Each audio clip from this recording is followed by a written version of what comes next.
there are four different types of NoSQL databases. Ideally, it is categorized into two major areas. The one is key value, the other one is schemaless.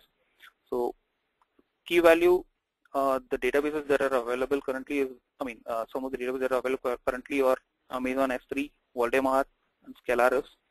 So the key value databases are ideally or simplest NoSQL databases. In this case, how the data is stored is like every single item in the database is stored as an attribute name or called as key along with its value. So there are also like some NoSQL database which is called as Redis. It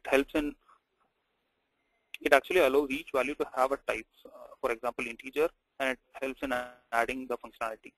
The next three are column-based, document-based, or graph-based. So these are ideally schemaless, and the data is mostly unstructured or semi-structured. So in case of document databases, it pairs each key with a complex data structure. It's ideally called as a document. And these documents can have many different key value pairs, again internally.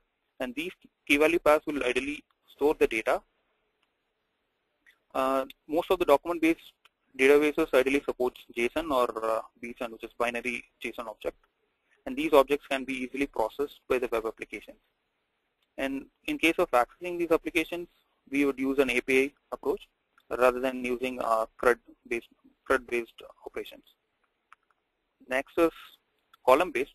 So column-based databases ideally are used for optimizing queries over large data sets, and it stores columns of data together rather than storing them as rows. So almost all the data is stored as columns, and the retrieval happens via the key. The next one is graph-based, and it helps to store information about networks, mostly social connections. And these graph stores are widely used whenever there is a relationship data.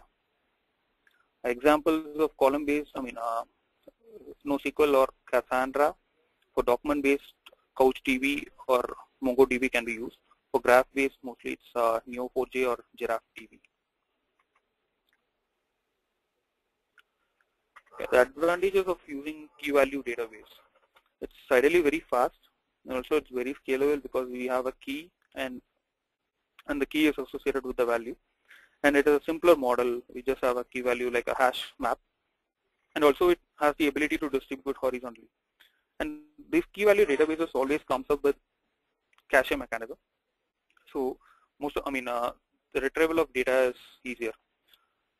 The disadvantage of using this is if it cannot be modeled easily, and also if the data is huge, having multiple key value stores will again impact the performance.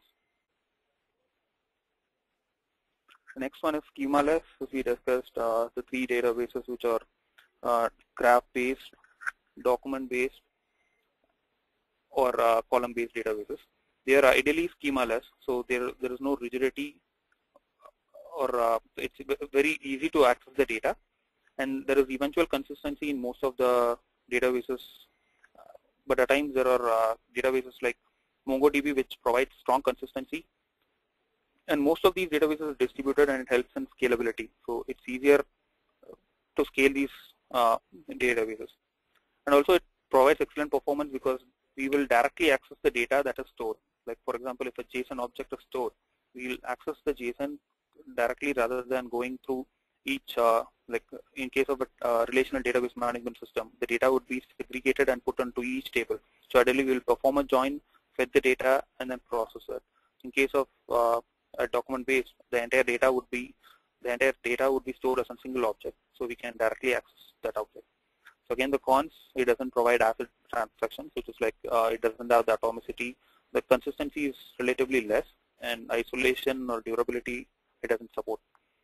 So ideally there is no joins, so there is redundancy of data. So each data is stored as an object, and if the same data can be there on the other objects as well.